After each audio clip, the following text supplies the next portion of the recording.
안녕하세요. 말씀으로 나를 살리고 세상을 살립니다. 말씀 한 모금의 허용범 전도사입니다. 오늘 성경읽기 본문은 이사야 64장에서 66장의 말씀인데요. 그 중에서 이사야 64장 1절에서 12절의 말씀 중에 1절에서 2절의 말씀을 읽고 함께 묵상하도록 하겠습니다. 원하건대 주는 하늘을 가르고 강림하시고 주 앞에서 산들이 진동하기를 불이 섭을 사르며 불이 물을 끓임 같게 하사 주의 원수들이 주의 이름을 알게 하시며 이방 나라들로 주 앞에서 떨게 하옵소서.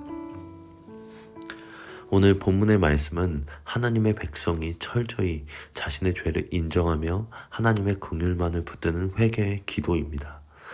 이 기도는 단순히 어려움을 해결해 달라는 간구만이 아니라 하나님과의 관계가 끊어진 것이 모든 문제의 근원임을 깨달은 백성들의 절규라고도 볼 수 있겠습니다. 선지자는 먼저 원하건대 주는 하늘을 가르고 강림하시고 라고 외칩니다.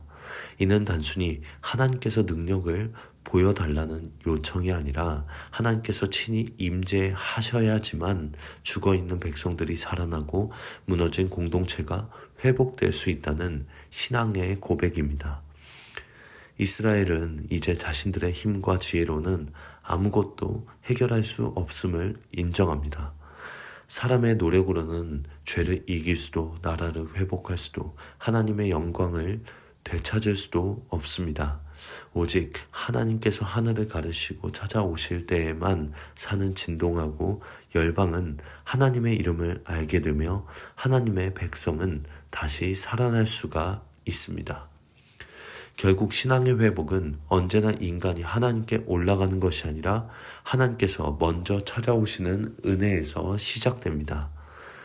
그러나 선지자는 이어서 하나님께서 예로부터 하나님을 기다리는 자를 위해 친히 일하시는 분이심을 선포하고 있습니다.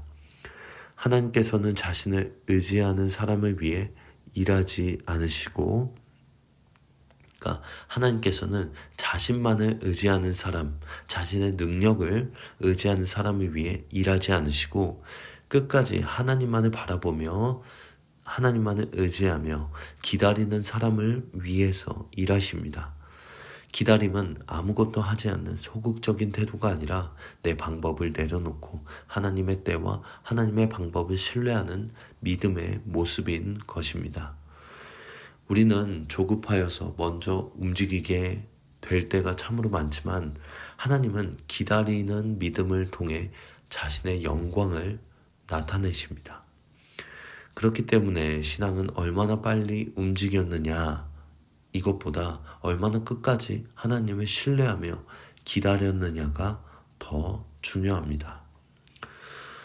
청과동 목사님의 노래 중에서 주를 바라고 기다리는 자라는 노래가 있습니다. 이 노래의 가사를 보면 주를 바라고 기다리는 자, 의지하는 자, 주 붙드시네.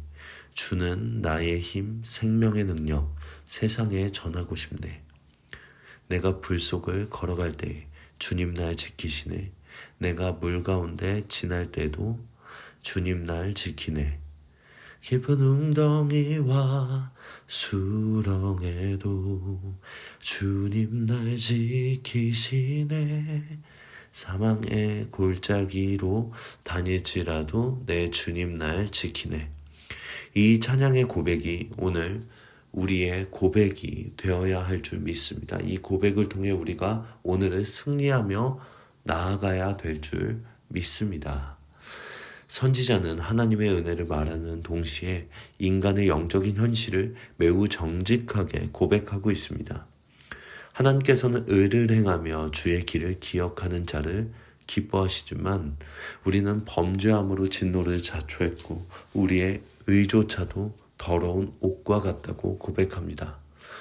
이것은 인간의 선행이 무가치하다는 의미가 아니라 죄로 오염된 인간은 자신의 의로 하나님 앞에 설 수 없다는 선언입니다. 죄는 우리의 행위만 더럽히는 것이 아니라 하나님을 찾는 마음마저 쉽게 만들고 마침내 낙엽처럼 생명의 힘을 잃어버리게 만듭니다. 결국 하나님의 얼굴이 가려진 것이 우리의 가장 큰 비극이며 하나님 없이 살아가는 것이 심판의 본질임을 오늘 본문은 보여주고 있습니다. 그럼에도 불구하고 선지자는 절망에서 기도를 멈추지 않습니다. 오히려 가장 위대한 믿음의 고백을 드립니다. 그러나 여호와여, 주는 우리 아버지이시니이다. 우리는 진흙이요 주는 토기장이시니 우리는 다 주의 손으로 지으신 것이니이다.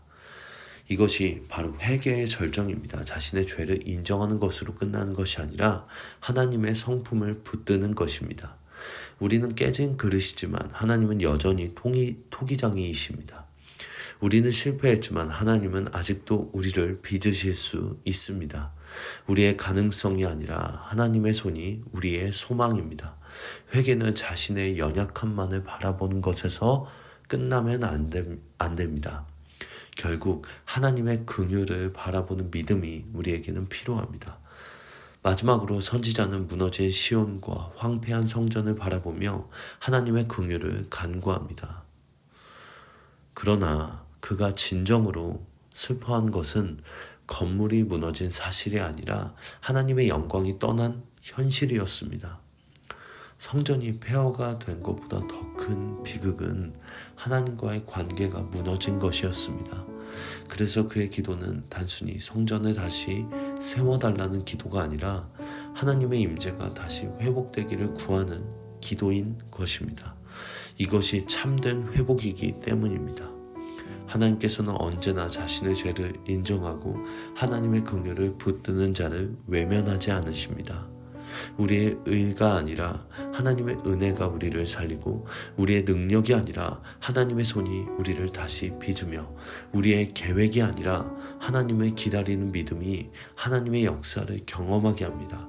그러므로 이사야 64장은 무너진 백성의 절망을 말하는 장이 아니라 회개하는 자를 결코 포기하지 않으시는 하나님의 은혜를 바라보게 하는 소망의 기도이며, 오늘도 하나님께서는 자신을 기다리는 자를 위해 일하시는 신실한 아버지이심을 우리에게 선포하는 말씀임을 오늘도 기억하시며 오늘도 신실하게 하나님의 말씀으로 승리하며 나아가시는 오늘의 하루가 되시기를 간절히 바라겠습니다.